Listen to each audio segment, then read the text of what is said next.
Bring the arrow down on him. Pim! A Pim arrow? Whoa! Holy shit!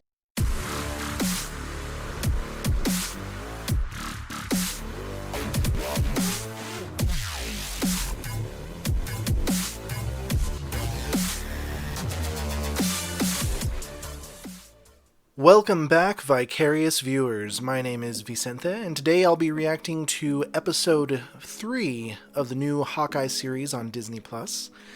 Now, if you are in the USA, happy Thanksgiving. I hope you all had a wonderful holiday weekend. I know that I'm finally emerging from my perpetual food coma after all of the beautiful, wonderful homemade food that I got to enjoy. Nothing like a home-cooked meal, especially after 2 years of not getting a Thanksgiving with the family and being in quarantine, so this was much needed. Since this is a show that I actually have to wait week to week to see again, and I'm not able to just binge it, I have had the time to let the last 2 episodes simmer after I watch them, and I have a few thoughts on where it's going and what's happened so far. I have really been enjoying the holiday theme that this has been going through. We haven't really gotten that much in the MCU, and this is the first one to really explore what an Avenger is going to go through during the holiday season, besides Halloween, which Wanda had. But I do have to admit, it kind of brings up some conflicting tones in the show. Because on the one hand, you have Clint, who is dealing with his own post-traumatic stress and his personal trauma, his loss over Black Widow, and dealing with his own fame in the public eye, but also still kind of being in the shadow of more powerful heroes as well. And that has this darker, grittier, more down-to-earth tone, which you see a lot in the Netflix Marvel series, which I really do appreciate, because it's very grounded, down-to-earth, very human. It's a very human story.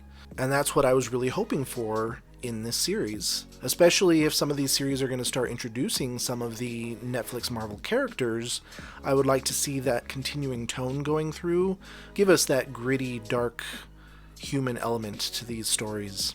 But on the other hand, you have Kate Bishop, who is young and bubbly and naive and emotional and not always the smartest of the bunch. She's not the brightest crayon in the box, and I kind of had some higher hopes for her in that regard, because I would think it would fit if she was this type of personality, if she was still like 14 or 15, still really up and coming and naive to the ways of the world. But she admits in this that she is 22. So she is an adult, like post-college age, or at least should be, but no one ever finishes a degree in 4 years these days. But I would expect someone of that age to have at least a little bit more maturity and a better handle on their emotions when they're dealing with things, and a little bit more tact. But instead she comes off as kind of clumsy, can't really hide what she's feeling, and it gives away a lot of what she's thinking and feeling towards other people, which isn't always the smartest, especially dealing with this new man in her mother's life. And she seems just very childish in the way that she's trying to egg him on. I was really hoping that she would just full force confront him about his dealings in the black market auction. She would bring it up in front of her mother and get to the heart of it, like, let's get down to business. Because, I mean, there's only 6 episodes. We can only draw this out for so long. But instead, she's just kind of egging him on about lying and little lies here and there, but not really, like, getting to the point. And if she's not getting to the point, then to her mother included, it's just coming off as petty. It's like, yes, bring your arguments, but get to the point about it. Why are you feeling this way? What is going on that you are so distrusting of him? Let her know. But I'm giving them the benefit of the doubt. I think this is what they were going for. They were going for the old world Avenger and his grittier depression and trauma and being jaded by it all. Meeting this young, naive up-and-comer, and those two ideologies and worldviews clashing and then learning from each other. That maybe him in all of his jaded, depressed brooding, he can learn to be more hopeful and look up and realize that I don't have to carry the weight of the world on my shoulders as an Avenger because there are other heroes ready to rise and take my place. So, the passing of the torch, if you will. In the same respect, the young naive Avenger in training meeting the older jaded Avenger and realizing that she can't be this naive. She needs to realize the complexities of the world. She has to have more tact, and she needs to take threats more seriously because there can and will be repercussions. Whether she sees them now and whether she'll deal with them now, there will be fallout eventually from anything that she does, especially when dealing with the criminal world. So I am expecting to see those two journeys as they learn from each other and move forward and grow. And with only 4 episodes to go, I'm hoping that journey kind of picks up pace. Now, the other thing I noticed is there are a lot of signs pointed towards this wannabe stepdaddy being the big bad criminal. Like, it's very obvious. They're driving that point home a lot.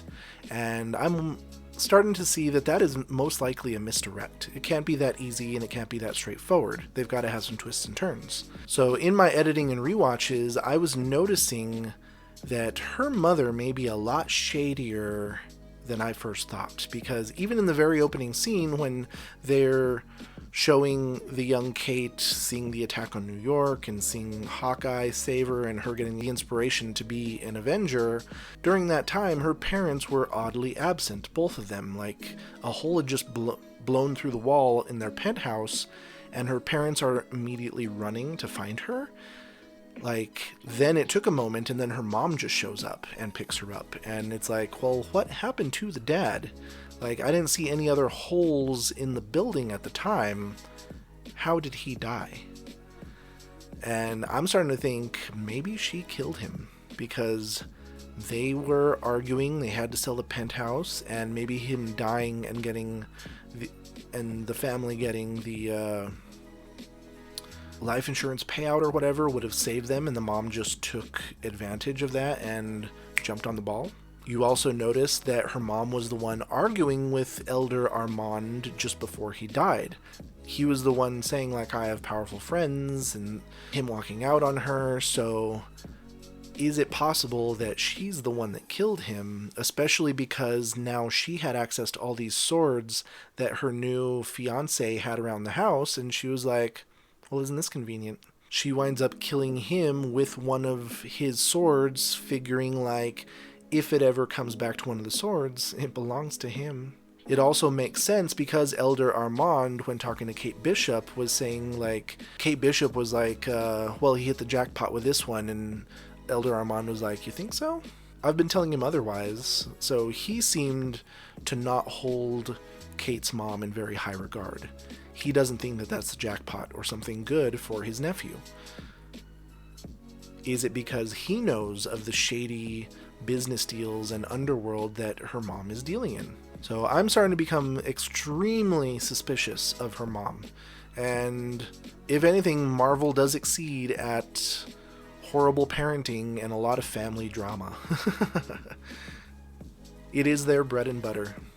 Now, if you want to see any of my full-length reactions to this or any of the other Disney Plus series I've reacted to, go ahead and hop on over to my Patreon, where you can see all my full-length reactions there. You can even click on the link and go to the About section for a full list of all the content available. But let's go ahead and get into this episode. For this one, I figured I would make myself a hot toddy because it is hot toddy season. Typically, a hot toddy for me is just spiked tea with lemon and honey, but I went ahead and made some spiced black tea, some holiday blend, and I put half a shot of bourbon and half a shot of Campari. I've never used Campari in a hot toddy before, but I figured, why not? I also then put like about a 1/4 ounce of lemon juice and about 2 tablespoons of honey, and it's perfect. Very nice. Now, I did try it without any honey just to see what it would be like, not sweet, and very bitters forward. Campari is very bitter itself, and mixed with the black tea, very bitters forward. So if you like bitters and you like something heavy bitters forward, go for it, but I need some sweetness to balance it out. But let's jump into this right now. Oh, I forgot. I didn't know who the girl was at the end of the last episode, But through scrolling on YouTube and Facebook and everything, I saw some people talking about Echo appears in the last Hawkeye. And I was like, oh, that's who that is. I guess that's a spoiler, because I didn't know who that was, but I guess I know now. Yes. Maybe they are, but dragons live in a different world. There we go. True.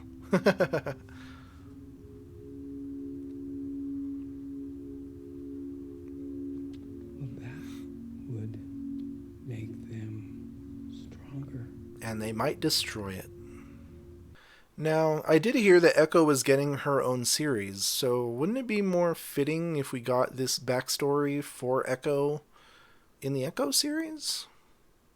Seems like this would just take away time from the characters that we should be focusing on at the moment. I mean, I like this backstory, but still, it's like... Does she have a prosthetic leg, too?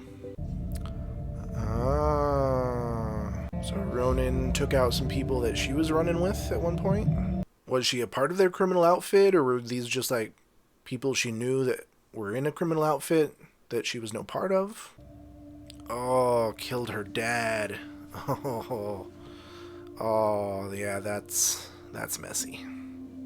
So why would Ronan hit this place? Was he involved, or was this just like some of his employees? Was this the gym? Ugh. So the criminals are just as childish. This is boring. He's probably like, this is the most amusing torture and entrapment that I have ever had. Look, I know it doesn't look like that right now, but you'd be lost without me, you realize that? Look, I think you both owe apologies. Tell her she hurt your feelings, but apologize for... Why is he confiding this in her? Super. I need a pen. Just okay. See you. These are some real Three Stooges criminals right here. I think you talk too much. He was talking to her. Blah, blah, blah. She always like this. I know what it was when I put it on a spur. Yeah, girl, you might die. The stakes are up. No, now's not the time to be scared. Let's wait for my signal. But how did you do that? Clint! Oh man, if you really know how you did that, Clint! Clint! Well, I'm assuming that wasn't the signal, so he'll be back.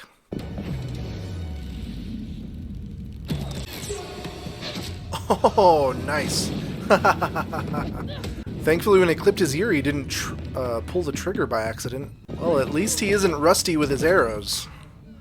He can still hit the mark. I was doing fine. We need a car. Oh, can we take this one? We're not smashing a 72 Challenger. Come on. And flashy bright red is recognizable and easy for people to spot and see if you're trying to escape. Especially if they have like a network of people looking for you, you want something under the radar. Which is why I always hate it when people grab like the flashy, big, great, like muscle car. It's all like, if you're trying to go under the radar, it's not working.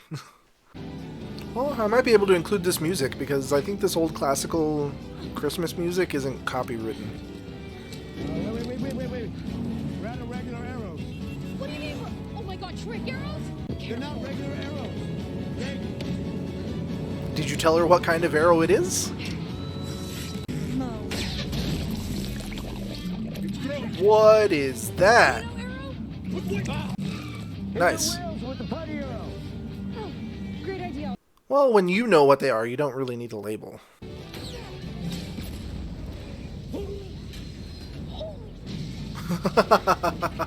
That was definitely not a putty arrow. There are 4 arrows more dangerous than that one? Sorry, Santa. Hey, he'll bounce back. Wacky waving inflatable arm flailing tube man.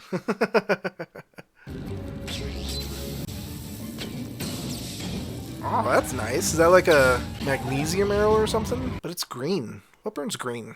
Well, like copper burns green, right? Is it copper? I don't think copper would do that, though. My bow! Get it. I'll take that, thank you.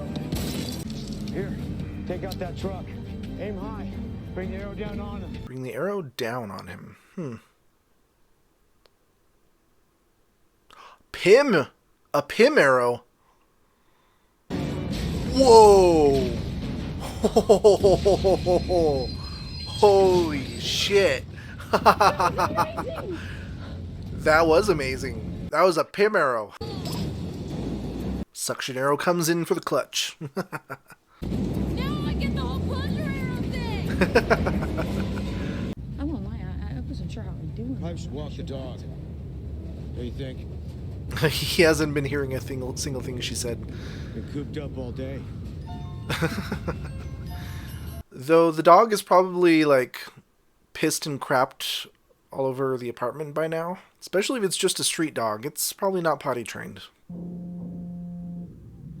So is he deaf in both ears? Because he only had one hearing aid in. I can't really talk right now. You know I'm going to be there, like I said, right?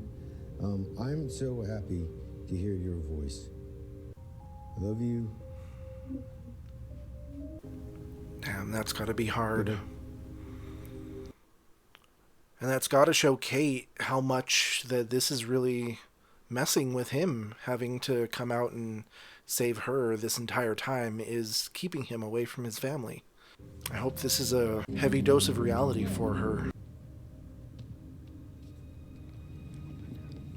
No. Uncle. And who's uncle? Okay, so her dad was involved in some criminal activity. At least I'm assuming so.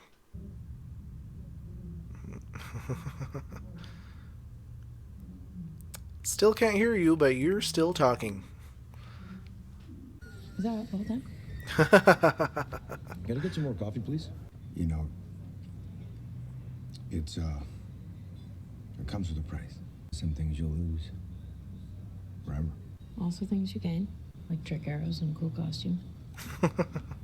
Speaking of which, I've been thinking about your branding issue. I think he's ready to retire, not rebrand. I'm sorry, Kate. I'm not a role model to anyone. You are. You came here. You left your family at Christmas because you thought some stranger was gonna get hurt. As far as I'm concerned, we're in this together. See, I like this. I like this conversation. This seems more heartfelt and natural. Cancel my credit card.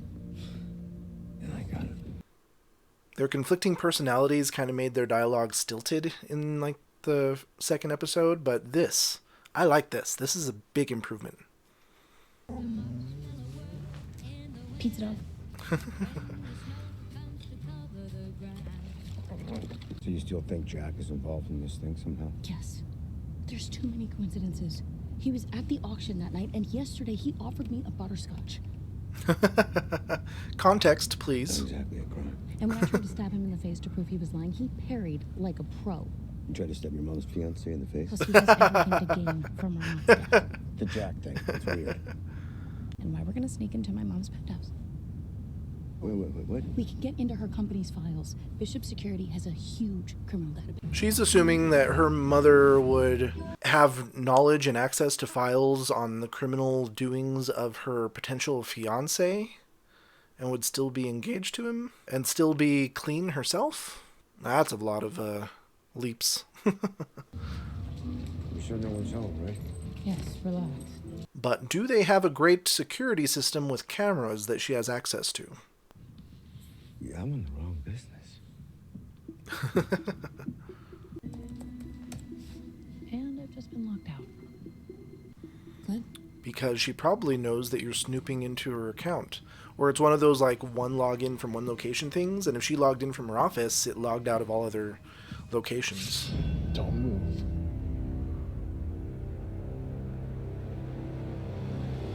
And why are you there without Mama Bear there? Aw, really? That's how you're gonna end this episode? And him being there, he didn't like hear Kate's voice too and just come out and be like, hey, who's your guest? Because I mean, it is still her house. Okay, so this episode was under 40 minutes. This was like 37, 38 minutes long. Now, this episode was a lot more action-packed than the previous one. Of course, we got their big escape from the tracksuit gang at the beginning, and then, of course, the car chase with the trick arrows, which was pretty awesome. I mean, Pym arrows? Fuck yeah. But then I was hoping that since this is the halfway point of the series that maybe we would get some like big reveal, some like holy shit moment. But I guess the Pym arrow is pretty exciting. Although that came like the first third of the episode, maybe halfway through. I was hoping maybe the big reveal would be like who is the big boss on top, because I mean we got Echo teased at the end of the last episode, and maybe like at the end of this one we would get like the now, because they did say uncle, so it would be whoever they consider an uncle, but I don't think it's stepdaddy wannabe. I still think that's a misdirect, so I think this would be someone entirely new. And that would also imply uncle to mean that it isn't her mom either. But I mean, this is New York, so there's probably many criminal factions, so this might just be a competing faction that she is either competing or in cahoots with. Also, like I was saying before, the whole like competing dynamics and tones of the two characters, Kate Bishop and Clint Barton, I felt like their dialogue meshed together a lot better in this episode. It wasn't as like jarring or abrasive in their scenes together. And I loved like when they were actually sitting in that diner and just talking back and forth. That felt more heartfelt, more natural. And I really enjoyed that. That was a great moment for them. And I'm hoping we get a lot more of that moving forward. I was also getting a little teary-eyed when he was talking to his son on the phone and having to relay the messages through Kate, and her being there to realize the impact of what her actions have done. Him having to come and save her has taken him away from his family, from his children on the holidays. And that's heartbreaking. And I hope she begins to realize the real ramifications of what she's done, and if she wants to get into this business, like he said, there are things you will have to sacrifice, things you will not get back. And sometimes a flashy costume and trick arrows isn't always worth it. So it'll be nice to see her character begin to realize this and hopefully like mature and move forward and not be so naive about what the hero and villain world entails. Now, what will happen next? I think the whole stepdaddy guy showing up and holding the sword to Clint's neck, I think this might also just be a redirect. Like, I'm suspicious about why he's there. I mean, they are engaged, so maybe there is that whole, like, we're moving in together dynamic, so it's understandable why he might be there. And I'm pretty sure in the next episode they might like resolve that fairly quickly. Like, she'll still have a lot of distrust for him, but I think they might like subdue him and question him and try to get to the bottom of what his involvement is with everything. Whether they believe what he has to say or not, that is held in question too. But hopefully they'll realize like maybe this isn't the person we're looking for, and it'll lead them elsewhere. That would be funny if in the end he is just this really well-intentioned, happy man who doesn't necessarily handle his stepfather duties very well. He does come off as smug and patronizing, but maybe he is just harmless. At least in the want to be part of the family way. Though he did parry away her sword. I wouldn't say entirely harmless, but I mean, he may just be like skilled in fencing, but it doesn't necessarily mean that he wants to put it in someone's heart. But I do think in the next episode we should get another reveal, or at least I hope. Either the reveal on who this uncle crime boss is, the person on top above Echo, or we get Yelena to pop in and she starts causing some chaos and becomes another spinning plate in this story. That would definitely like complicate matters if they had to deal with her as well as trying to figure all this other shit out. And I really am hoping that she gets some good screen time in this show. It would be kind of disappointing if she was just in the last episode and that was it. Because I mean, like, they set up this entire storyline with Black Widow. I hope they really utilize it and give it its due diligence. It can't be something just one and done in one episode. That would just feel cheap. I am hoping that she comes in. Like, if she... Maybe they reveal her at the end of the next episode, and at least if she's in the last two, I'd be happy with that. But what did you think of this episode? What was your favorite trick arrow? Do you like the tone that this series is taking now? What do you think of the dynamic between Kate and Clint? Are you enjoying their banter? Did you enjoy it before? Are you enjoying it better now? Do you not like it at all? Let me know. But otherwise, hit like and subscribe if you enjoy reactions like these. Ring that notification bell so you don't miss a single one. And thanks for stopping in for this Vicarious View.